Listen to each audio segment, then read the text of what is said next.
of time. I will call back for you in a few days' time, as the army nears in, and the tribe has found the best course of action for the agenda that there is to soar through. You may go. I will speak with you soon enough." What was it about this leader which Dolphin had felt was so great?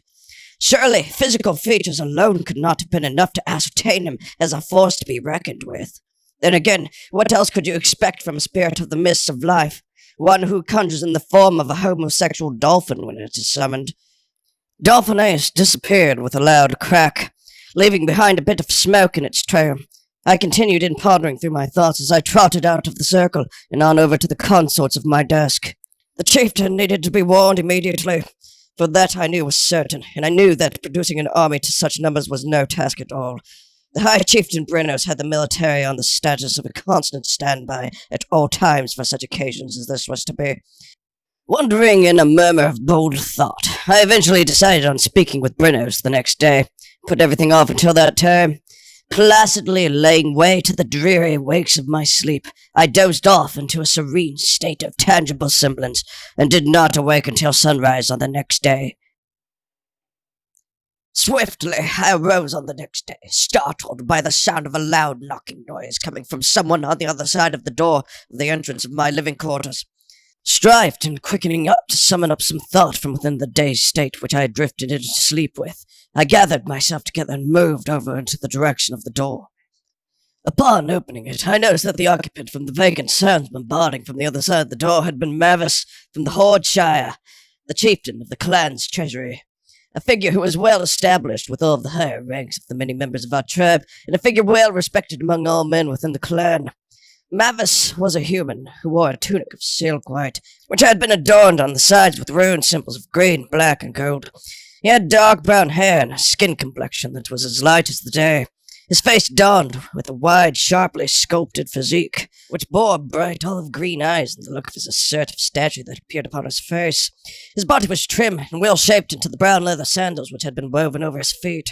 He stood before me some 3 feet upon the mat of my front doorstep, peering downward in his gaze, observing the astute alertness on the expression of my face to his presence before the door. I invited him into my quarters. As he entered, I turned over to cover the circle I had created with a drape on the ground nearby. During the course of this action, Mavis began to speak to me. "The High Chieftain waits word of your news concerning the recent activity of the Macedonians and their whereabouts. What news have you managed so far to obtain? Brenos had been hoping to hear from your response last night." Moving along over to my dresser drawer, I reached in with the tip of my muzzle to tidy the contents of the clothes inside. As soon as I finished, I trotted over to my nightstand to check for a scroll which I had been meaning to look through, which had dealt with the matter of a disturbance being reported concerning the odd behavior of ponies near the province of Lake Delaware, just below Mount Ergol, which I had been told to investigate. It had only been so far a few weeks of my time as a top advisor to the High Chieftain, which had been considered a prestigious accomplishment for anyone who had just been newly released from the oversights of tutelage. And I was quite overwhelmed with the current series of tasks which had been given to be completed within the time before the events that would come to take place in the oncoming weeks, which had concerned the fast-word approachment of the Macedonian army. I continued in managing through my own agenda as I trotted back over to my desk and placed the scroll upon it before I glanced up at Mavis and continued on in the workings of my path. The conundrums of the items on my list of tasks to manage through have been quite extensive. I am sure that Brenos will be too cordial to understand if I only make it before him with such news in a short time from this moment to now. Perhaps you would like to pass the news back to him yourself, if he is so eager. That would save me a good deal of time, as it is, and I can continue to press on through everything else in the course of my agenda. The matters of which he awaits word on are all too important. I am sure you can handle that. Can you not, Mavis? Trotting back over to my drawer to finish folding over items and push it all the way shut, I then moved back over to my desk, proceeded onto my chair and turned to him, looking for an answer. The look on Mavis's face was anxious, showing with a brief annotation of his excitement. "Yes, absolutely. What can I tell the High Chieftain?" he said, standing near to my desk awaiting my word. I turned back towards the scroll which I had been meaning to go through, concerning the reported disturbances and odd behaviors of ponies near the provinces of Lake Delaware. They are some 200 miles away, and are headed in our direction, as was speculated. They will be here in the time of 3 weeks, based upon the rate of their current speed. They travel in an army of 29,000 strong, led by their leader, Alexander the Great, which is what they call him. That is all the information I was able to suffice for now. I hope that will do. Yes, that will do just fine, Mestophicus. Your proficiency in the sacred arts truly knows no bounds. Truly, you are blessed. Mavis said gratefully to hear of news which he could relay to Brennos, then headed out for the door. After he closed the door behind him, I turned the powers of my full concentration over to the scroll laid across the table, to which the contents of it had read. To the High Clan of the Western Shores, to so long it has been among the shores of the North, from which we have communicated for the bale of your rot, into such matters that for years we have seen only but the conductivity of good trade for merchandise intended towards the addendum of our kingdom. But for now, as it has been, times have reached onto the shores of graver tides, times in which ponies near the waters of Lake Delaware are being associated with the consistent matters of the bizarre disappearances of humans within that area. Ponies of which have no count within the census of this kingdom's citizenry. Some of the bodies which have been found in the recent events appear as though they have been bled completely and entirely dry. How that is, I cannot say. There is hardly any traces of hematopic activity, aside from a few trickles next to the area of the wound upon the body where it had been bled from. In every case, such a wound had consisted of teeth marks. Everyone around says that in the case of each disappearance, the person had been last seen with a pony of some kind, showing up in disappearances of each color from chestnut, bay, to gray, and black. There have also been reports of zebra slimes having been seen near the victims in question. The citizens of the area have grown restless, and if we do not receive the assistance from the High Clan from the kingdom in the west, then I fear what may be the result is a war in the north between both ponies and humans. We have done all that we can to investigate into each case with what resources and knowledge we have, yet, despite such extensive investigations, no result into any query can be concluded. For such reasons, we are formally requesting that the Western Kingdom of the High Clan send forth their more suitable scholar to appropriate into the investigation of these cases, with hopes that the catastrophe of a cataclysmic war be averted from the growing tension that is turning to be the result of such heinous crimes. I hope that this will bring the attention of the West to take an immediate course of action and see fit the aid of our request. The assistance of your subsidy will not go unaccounted to the prosperity in the future of this Celtic nation. Yours truly, Fergus Tignalis of Riadoran de Cathomir. What an odd behavior being reported of ponies, I thought. It seemed odd to me that any of the reported crimes could have existed without magic used. How a pony, no larger than 3 feet up to its withers, could have physically tackled a human and then bled it dry. In the act, by apparently drinking its blood. Such a very extensive amount indeed it would have taken to ingest. It all seemed very far off. The mouth of a pony was certainly not designed for the extraction of blood. Never once in the letter did Fergus speak of any signs of magic having been observed at the scenes. Of course, there had always been a reason why the Northern Kingdom had ever been the High Clan themselves. But this matter was all to be observed when I would arrive there. So I rolled up the scroll with my right hoof and my muzzle and placed it into my satchel for future reference, then jumped back down off of my desk. It would take nearly 4 days to reach the kingdom in the north. I knew that I would have to begin the crossing to Lake Delaware soon. However, before I could leave, I still had preparations to make for that journey. The trip would be long, and the best way to cover ground for me was by way of carriage. I still had to make a note to the farriers to convene an assembly that would reach there. I knew, most certainly, that this trip was not to be endured without a canister of veterinarian dust. Who knows what dangers were lurking to be found in the further bounds of these investigations that I was getting ready to experience. Plus, I knew that it would do well to embrace the senses that work well beyond the first perception of seeing and contrive from the roots of the soul into the second realm. Such is where the ability of divination and psychic prognosis are derived. And I knew that it would be most secure to the situation to have my powers at the height of their full potential, within regards to what had been capable for me to maintain most certainly at that point. There was nothing like a good trip, I thought to myself, as I headed out of the door and on over to the stables where the farriers were at. The duration of the trip into the northern kingdom consisted of a ground that drew up of green, hilly mountains, and split into a pass which in between had rested a plain, one which I would be travelling through. I had only ever travelled through the valley once before, and on the previous occasion it was with Aromachus Bravolicus, one of my key tutors from Luminary School. A strange and peculiar pony Aromachus had been. In the time before, when we had been to the north, he had taken me there to observe a colony of water pixies, which had migrated into the vicinity of Lake Delaware for a terse and brief short period of time. I can recall, for in that brief short period, that the water pixies which we had come to see had become so rambunctious in their excitement of the constant following of curious onlookers, that one man ended aloft, floating at the tops of the trees for weeks, and hiccuping bubbles from every orifice of his body, blasting out vulgarities to those below watching him in the apprehension of his unwanted flight. It was only until Romachus had blown the charm of the pixie dust away with the contrasting charm which he had implemented through the use of veterinarian dust that the man was able to return back down to the ground once more. I knew that I would have to be started on my voyage toward the northern kingdom upon the next day, and continued on my way towards where the fairies were at in the stables, admiring the stone architecture of the many buildings and homes that I passed as I moved, wonderfully placed upon the rich green grass, as ponies, men, women, and children all made about in the chores of their day's tasks, with runes and Celtic decorations which consisted of symbols engraved into the extension of stone structures that were buildings, homes, and statues. The walk over to the stables could not have made for a finer start to the day.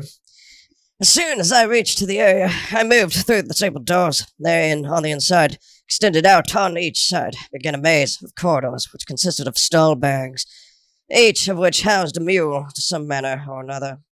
The floors were made of stone, and the ceiling of broadened bare wood, which had been held firmly upright by a structure of beams, which were connected to each other above the ground. I moved on over to the right and began heading in the direction of the tacking area. After maneuvering through a few twists and turns through the maze of the stable halls, I finally came across the tacking place in the center of the building structure. There, in upon the nearest tacking stall, amid the task of forging a new shoe for a mule nearby, clipped into the stalls wearing a halter. He knelt, bent over, working diligently, laboring vehemently amidst the task of his work. The farrier had been a human. Chestnut was his hair, with wavy headlocks above his eyes, and brows that showed the same to match over a smooth skin texture, which had been darkened from the dirt surrounding his workspace and his tools. He wore an apron over a white tunic and maintained a spindly, sinew-like figure through the vigorous labor of his coarse work, his flanky hair dancing about from his forehead as he reached for his tools and moved back onto the shoe he had been making. Noticing me observing him in the progress and the drudge of his task, the farrier turned his head to speak. Mestophicus, I have not seen you here in some time. How have you been? I studied the man for a moment, absorbing in the lax, composed placidity of his resilient mannerisms. The man's name was Thomas, and I had known him all the way since when I had only been just a yearling. He had always fared along well with the females, very well respected, and prim amongst his place in the whole clan as the chief farrier. His staff all treated him very well, and he reciprocated to them just the same. Yes, I just recently finished moving into my new living quarters. I do not know if you heard, but I was appointed as a top advisor to the High Chieftain, the youngest yet. I only just left Luminary School some 3 weeks ago, finished at the top of my class, and here I am, requesting that a carriage be assembled for an assignment I have been tasked to by the High Chieftain himself. I must travel to the province of Lake Delaware for an urgent matter which requires for my leave tomorrow at dawn. Can you have everything ready by that time? I asked. Oh, yes, but it will be fine put for me to prepare a carriage for such a journey on such short notice, he said, and paused as he gathered himself up to wipe the oil off from his hands with a piece of cloth nearby. But I will have it done nonetheless. You can rest assured of that, Mestophicus. That is wonderful. I will be here tomorrow upon the wake of sunrise. I will see you then. I said, alleviated to know that there would not be any delays in the process of preparing for the journey that lie ahead. Without any further ado, I turned back the direction I had came and trotted my way out of the stables and back over to the study of my living quarters. I still had quite a bit left to make do of to fairly be ready for my leave the next morning. Packing to my own needs still remained to be at a hoof, and I knew that the list of items to be stored into a luggage compartment for the zebra slaves to take down to the stable area to be loaded into the cart consisted of tunics and veterinarian dust. The stables were normally charged of supplying food for the journey there, and as such, the stable in the north would do so for the same journey back. I began packing up all of my things that I was to take and loaded them into the cart for the zebras to haul off down to the stables. It took only a couple of hours for me to make all the way through everything and double-check that nothing had been left out. As soon as that was done, I latched one of the zebras that had been given to me by a teacher of mine from Luminary School, made out as a parting gift and a celebration to all we had achieved together through my time under his manor, and for all the good that there was still yet to come. After instructing the zebras where to go, with the crack of a whip upon their hind end, I sent them off in the direction of the stables and headed back into the area of my living quarters. It was almost noon, and I had not much else to do that day other than collect all of my energies together for the next, and anticipate the prospect of what was to come as the result of my travels. I had a nice dinner later on that night, and after that a spot of tea. I then tucked myself into bed for an early rise on the next morning and dwindled off into my sleep. It was not until the peak of light seeped in through the crack underneath the door of my room that I awoke that next day, plump, churning steadily over with satisfaction from the rejuvenation of the long night's rest. I stretched out my hooves to better make ease into a limber wakefulness as I yawned and sat up to make some breakfast. Walking briskly over to a cupboard in the kitchen area, I lazily pulled the handle open with my mouth and grabbed a couple of iron skillets out of the dark enclosed space and placed them firmly atop the stove on the counter. The kitchen lay a few yards over from my bed and was made of fine polished wood which sat on top of a stone frame. The cupboards and drawers were each made of the same kind of wood, and each opened with silver handles which had been engraved with decorative runes. The area from which I would have studied magic and summoned anything stood a few yards back and over towards the center of the room. Then, just beyond that, were my desk and shelves of scrolls which contained information that remained valuable to any research that I may have needed to conduct over certain matters.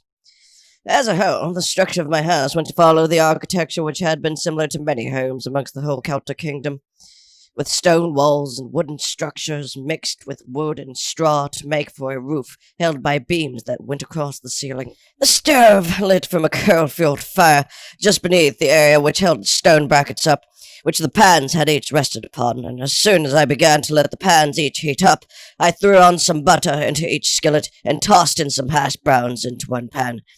Then threw a batter of pre-cracked eggs, which I had commonly enjoyed buying from the market, into another, as soon as the butter had fully melted across the hot surface. Mestophicus, your carriage to the stable awaits you. Have you in all your greatness dare to be late with such an important journey as you have ahead? One of the zebras said from outside of the house. I will be out shortly. Keep on, as you will. I will be there in a due standard of time. I shouted back through the stone walls in response, laying the eggs on top of the hash browns on a freshly cleaned plate. I mixed the two together with a fork and sprinkled around some salt and pepper, feeling that it would be wise to add on a side dish so as to maintain as much energy as I could possibly. At the start of my journey, I reached into another cupboard which had been designed to keep items cool and grabbed a slice of cheese and some milk, which I poured into a goblet from a cupboard up above. Rearing upward and taking hold of the gold gem-encrusted goblet that was fixed with the runes of Celtic origins, and pouring the milk into the container of its grasp. Before placing the milk back into the storage place, there was almost nothing like a good breakfast, I thought to myself. The infused mixture of hash browns and eggs with a slice of cheese and some milk, topped with a hint of salt and pepper, was no other way to start a day like this. The journey was 4 days, and the inhabited lands upon the outskirts of each of the townships strong keep were known to be scarce and filled with magical beasts to all different natures. Rebellious, undomesticated humans who were not of a home to any documented civilization. Though, with all luck on my side, it was perhaps that it would be nothing more than a peaceful excursion into the north, filled with the surplus of a lush, blissful, wonderful course of scenery along the path. I would need all the energy I could take to hold. I could recall hearing Aramicus telling stories of dragons and sphinxes, and all sorts of other creatures of a magical nature, being the folly of men and pony alike, on such paths as I was to take into the north. However, in my time of travelling, I had never seen anything of the sorts there before, but had been well prepared to take whatever was to darken my path. As soon as I finished my breakfast, I put my plate and goblet upon the counter to be washed by the zebra slaves, and took myself to fasten within a tunic. Reaching into my dresser drawer to grab a tunic which I had not packed, I took hold of a silk-white garment garnished upon the sides, around the centre, with green and gold runes, donned throughout in various assortments of opacitors. Upon nestling a laurel travelling wreath onto my head, so as to make for a formal disembarkment in my trip, as a cultural show to the matter which deals with official business of the kingdom, I moved out towards the door and stepped outside.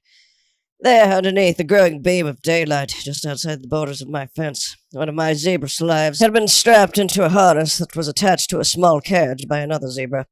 I stepped upward and beckoned on forward towards the stables to greet the farriers with my travel arrangements. The ride took not more than 5 minutes until we'd reached the stables, and as we approached, I saw Thomas standing next to a carriage with an indoor compartment and a chauffeur sitting eagerly atop it. Mestophicus, you have arrived. Good. He said, before pausing shortly and waiting for me to draw in closer to continue. We have loaded all of your luggage into the hiring compartment and have stored the snacks and drinks inside the drawers underneath the seats of your carriage. I trust that it will not take more than 4 days, so I only had your carriage stocked to cover a journey of 5 days' time.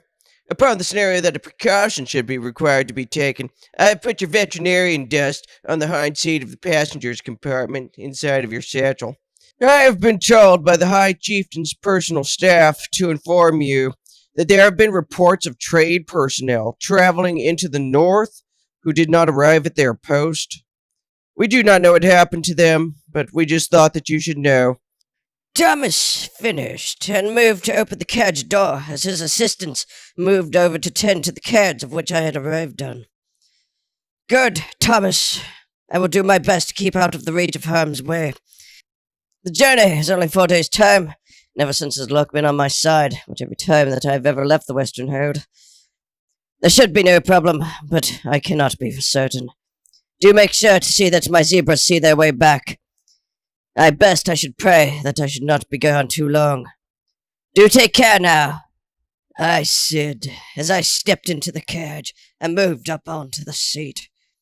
Thomas made to close the door, and the carriage then began to move, as Thomas yelled out in the growing distance. Your kingdom and high chief await your word, Mestophicus. The rally for your return shall not be faintly distraught. Ah, good, Thomas, I thought to myself. Always the bridesmaid, and never the bride. Then I tracked back for a moment, catching myself with intertwining the tone of a conversation which had taken place between two people in a play which I had recently seen at the Celtian Theatre. I was still a bit groggy from the adjustment to an early rise. Framing myself back into a strain for good thought, I wondered, when will you see, Thomas, that there is more out there for you than the asses of our stronghold? I remember to the very day when I first saw Thomas, sitting there, meddling about in his plight to see to it that the hooves of an ass in his stall could have shoes. If asses can truly even have hooves, based upon the curve of a pony. Whatever it was that one would call them, he handled them with such tenderness and care, with such an innate, distinctive manner unto their accord. If only he could see that there was so much more out there. He certainly deserved it. He would certainly fare about for a fine sorcerer, if ever he so woke up and opened his eyes to all the possibilities that there was to see. For what there was in a soul like that, the boundaries of which he could stretch. But for any matter, for that and what was due, I turned my attention onto the arrangements of the carriage which had been made for the journey to the north. The seats were figuratively stuffed to cushion a maroon red fabric atop a fine polished oak wood frame, which had bore a typical routinely Celtic design, with the rest in show to match, and a base frame that included a division of 3 arched windows on each side, and a good deal of space between each of the 2 sofas that made for the passenger seats. Hopping down to pull open the drawers beneath the seats to see what the stables had packed for food and drink for the duration of the travelling time that it would take to reach the destination at a hoof, I could see in the first drawer, underneath the seat, of which I had been upon, there inside were Kirkland cookie dough flavored protein bars. Only 3 net carbs. Nice. Very nice. Apparently, they had heard that I had been keeping a steady eye over the matter of my waist size. The next to those were a few veggie trays with ranch dressing dip, a couple rolls of cheese, in case I feel like breaking my diet, some pre-made vanilla chai protein shakes, 5 net carbs per serving, 13 grams of protein, 5 grams of fiber, a whole list of nutrients. Ideal shape shake. Very good. Only the best. Some pre-made, skinny, sugar-free cinnamon dolce lattes made with almond milk instead of regular. Of course, 0 cholesterol and a wide variety of healthy fats compared to regular milk. Next to those included a 12-pack of Ultra Zero Monster energy drinks. It was always good to have a variety to choose from when indulging in the pleasures of a thrilling, caffeinated upswing. There was nothing else like it. Turning around in mid-floor to see what had been stored in the other compartment, I could see a generous amount of water, some more diet-breaking food, some tortellini belladonches, a kind of dough wrapped around cheese with some sauce placed upon it. It had always been one of my favorites. Some wheat thins and freshly made Cajun crab dip gathered from the A.J.'s Fine Foods and Bakery, which had not been far from the stables. Convenient as it was for me, because their Cajun crab dip had always been the best. No imitation crab meat there. It was all real, and not much more at the cost. Let's see. I could also spot a pizza that they had picked up from Grimaldi's. Then some items which they had picked up from Chipotle's. And, oh wow, my heart stopped as soon as I spotted it. Placed within a glass cover with a green and gold gift bow assembled upon it were 3 large filet mignons, 1 container filled with lobster mashed potatoes, and 1 jumbo lobster, which they had picked up from the Mastro's Steakhouse all the way on the other side of the kingdom. I could not believe it. Mastro's Steakhouse, which had made the Outback Steakhouse sitting next to it look like mere child's play. If it were the very taste of Anastasia's left bosom extracted into an edible form, I would not have all been surprised. This stuff was the very taste of the heavens themselves, the epitome of what had existed on the first world to please the senses of the mouth, and all to which it could plausibly arouse in such sorts. The next best thing to veterinarian dust it truly was, and here it lay, here, before my very eyes. I had only ever dined there once, and that had been with a teacher of mine years ago, it had seemed. And on that instance, I had been limited to what I could order because of the price of each item upon the menu. But that was not the case anymore. This was all I could ever want, and I had it all to myself. Any kind of worry which had flustered from the prospect of the dangers that could lay ahead of me on the road had been completely wiped clean away. I could not have been more satisfied at that moment, and immediately had forgotten that I had eaten breakfast only some 30 minutes ago. I dug into the lobster mashed potatoes, filet mignons, and jumbo lobster at that moment, and passed out from the quaint adulation of sincere relief only some 30 more minutes into my meal.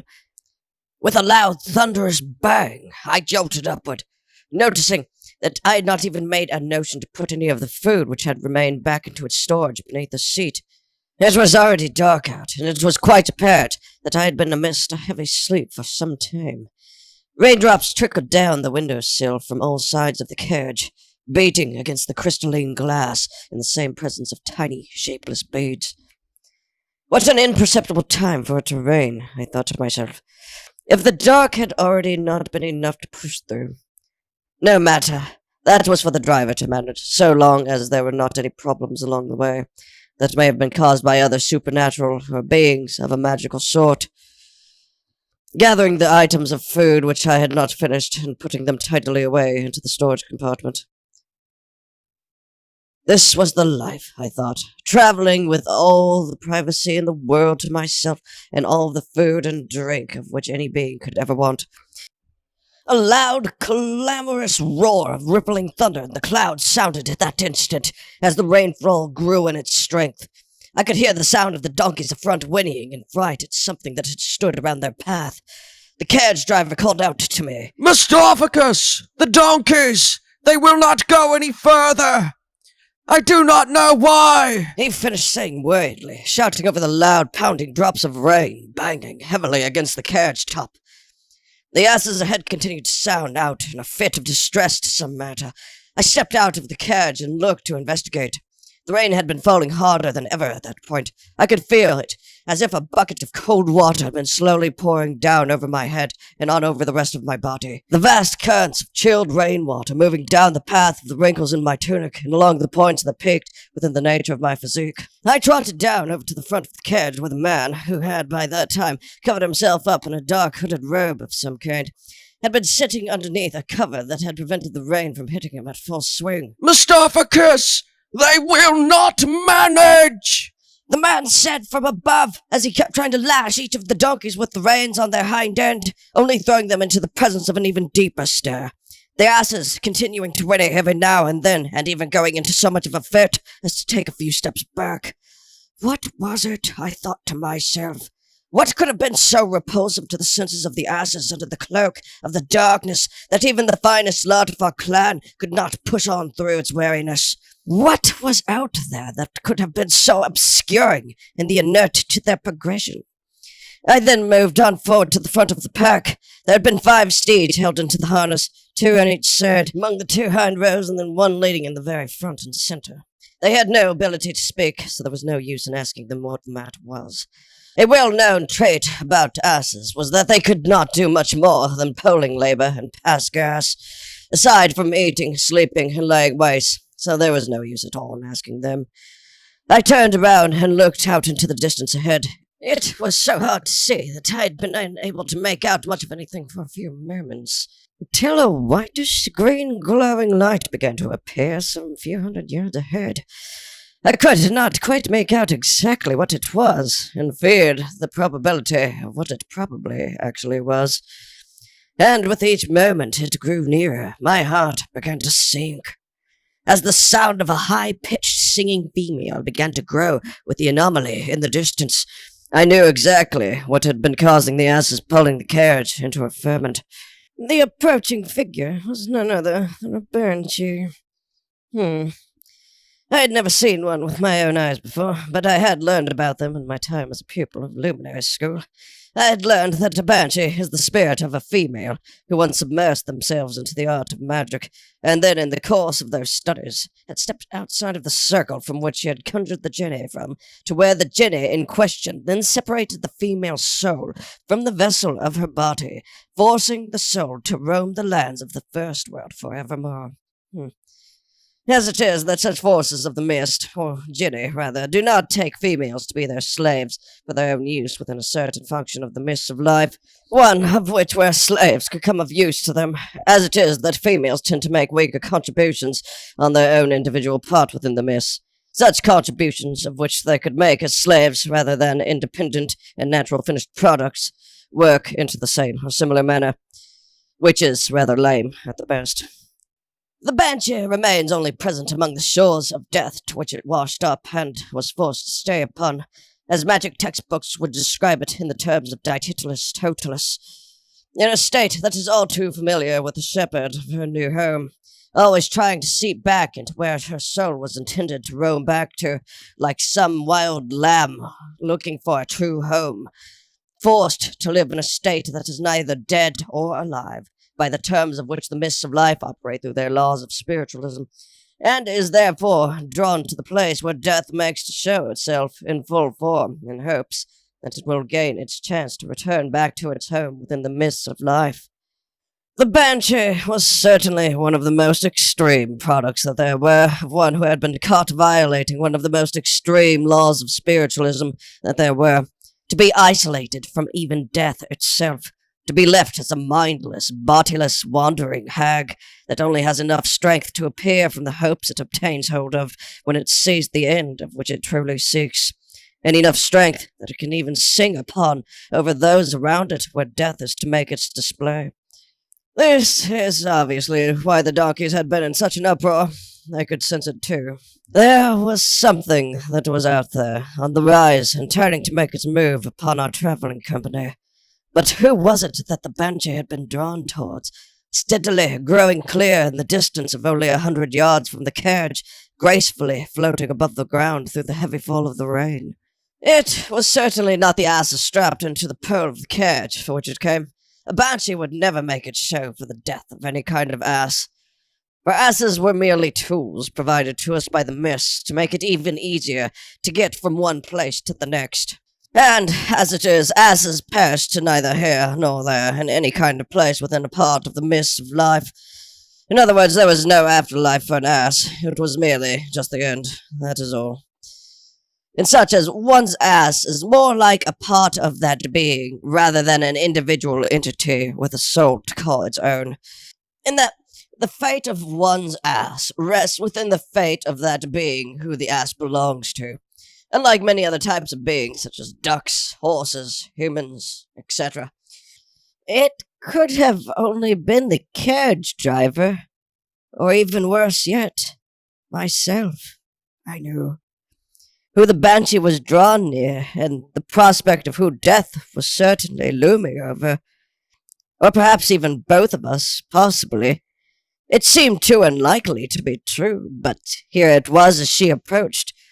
Her face was that of a beautiful gypsy human who had been stricken by hard times and appeared distant and lost in her expression. Her long hair waved about, floating in all directions through the glimmer of her arm. Her body had been dressed in a long tunic that waved in the same float as her hair did, following her in her path as she drew in. I was partially able to see through the banshee's essence, which showed all white with grey accents to distinct features or patterns within her physical texture, which was encumbered by a green glow all around it. Raising its hands out wide, feet dangling beneath, the banshee drew up above the donkeys, myself and the man in the driver's seat, and began to sing louder than ever. Her song consisted of no words, but only of a howling, high-pitched hymn that came with the excitement of her hope and grief. A banshee! Mestophicus! I can see it with me own eyes! The driver bellowed out. Suddenly, the banshee slowly disappeared, and her song gradually receded to where all that could be heard was the sound of raindrops hailing against the carriage and the ground once more. Everything felt so strange. It felt so much more eerie than it had before, when the donkeys were merely making a ruckus with the protest of their path. I looked around, but still there was nothing but darkness overhead. Everything felt so much more noticeable. It was almost as if each individual drop of rain could be distinctively heard when it hit against the wet surface of the ground. The wind howled against the hang of my tunics, as if they were merely loose strings within a harp that was the first world. Then, all of a sudden, came the sound of a man laughing. I could not make out from which direction the sound was coming from, as it was that it seemed to be emanating from every which way around me. The tone of the man laughing sounded much similar to a bull I had once met while I had been visiting with a class on trade business to the Asian continent, which had been part of an apprenticeship program that I had enrolled in during my time at luminary school. The laughing then ceased after a short time, and the voice of a male figure began to sound.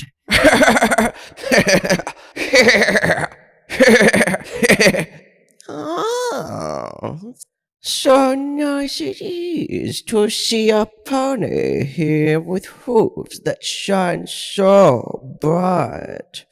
If I did not know any better, I would say that you have well surpassed the grace and manner of all who have traveled along this path.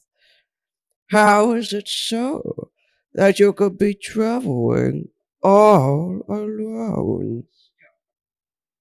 Mestophicus? Who is this? And how do you know my name? I demanded to know, confused at exactly what was going on, fumbling on through my thoughts to try and better address the obscure scenario taking place before me. The voice of the male figure, which seemed to slightly reverberate off itself, giving it a slightly eerie feel to it, continued on to speak. With hooves so bright as yours, we could make an army of slaves to bend to our will. Just think of it, Mestophicus. What was he talking about? I thought to myself. Certainly, the figure was right. My hooves did indeed have the natural luster of a rather magnificent glow. There was no argument about that. This was obviously the magic of some warlock, or even stranger yet, a veterinarian. It had long been known that the veterinarians had designed the mists of life to work within an elaborate and unique system, which would embrace progress and life, at the same time providing them a catalyst into their abilities through such a force which had been created. I had not ever seen one myself, but I had heard plenty of stories of them, and to the intuitions of my better judgment, I felt safe to assume that if this were not the conjurer of some warlock or wizard of some kind, it was certainly Hymenaeus, or the Tickle Monster, as he is known. Once a member of the Great Council of the Veterinarians, he was thwarted out in his plight to master such dark arts as those which deal with the magic of Hymenoptera, and banished from the kingdom of Veterinaria for all an eternity. It made me suspicious. Certainly, the most efficient way to charm into a pony's heart was through the matter of his hooves. However much the voice was right, I did not want to succumb to any potential plot that would divert me from a logical frame of mind, and spoke out in the manner in such accordance. I know your voice. I know who you are. I have read and learned of many stories regarding the makings of your past. Tell me, what is it that you would have of me? Here, on this cold and dreary night, underneath all of this rain. Hymenaeus, last I heard, you had become recluse to a cave which you had found beneath the kingdom, ever since the great war with the Golden Lot, which you led in hope to breach the kingdom. I would have thought you would have known it would be far more difficult than that. A task that would require a far more intricate plan than something a simple military could solve. It is not a surprise to see you seeking a pony, such as myself, after all such that has happened. You have been treated poor and coldly. And for what? Only the simple desire to see through something that is not rooted into the mists? To see in the first realm with eyes that can actually wander about beyond the cover of a squint? There is nothing wrong with that. But did you think it would be that simple? Seeking my aid and knowledge to help you bring an end to everything, to bring about an eternal age of darkness within both the land of Veterinaria and the world that we know here. There is nothing possibly within me that could ever allow me to help you with that. That would be the ultimate violation against the laws of spiritualism, putting an end to the extension of which the mist of life makes use within the physical world of both places. That would be a tale I could not manage to make hold. I thought ending the last bit off with a slight sense of humor made for a nice touch. I was sure he could appreciate it all the same. The night grew even more still, as if the sound of each drop of rain had further magnified the amplification of its beat against the surface, growing quietly with each sound of each drop that was made. Then the wind soon began to howl, and I realized how against the odds in this encounter I really had been. I had left my veterinarian dust within the passenger compartment inside of the carriage. How was I supposed to engage in battle if that route so chose itself to take place? You are so wise, Mestophicus, yet so frugal in the light of your hooves, and the true luster of power which they could achieve. You do not have any idea of the greatness we could hold. Just think. Both the right of each bosom could be yours, and I could merely be your path for the taking of each to grasp. Why not? Sure, your hooves are bright now, But just think of what they could be with the manipulation of Anastasia's bare breasts. Your abilities in magic could be wondrous beyond the point of improbable, hailed as a deity for all ages. Your plight could be infamous. What do you think, Mestophicus? Would you have me as a hero by your side? The voice finished. What he was saying to me made absolutely no sense.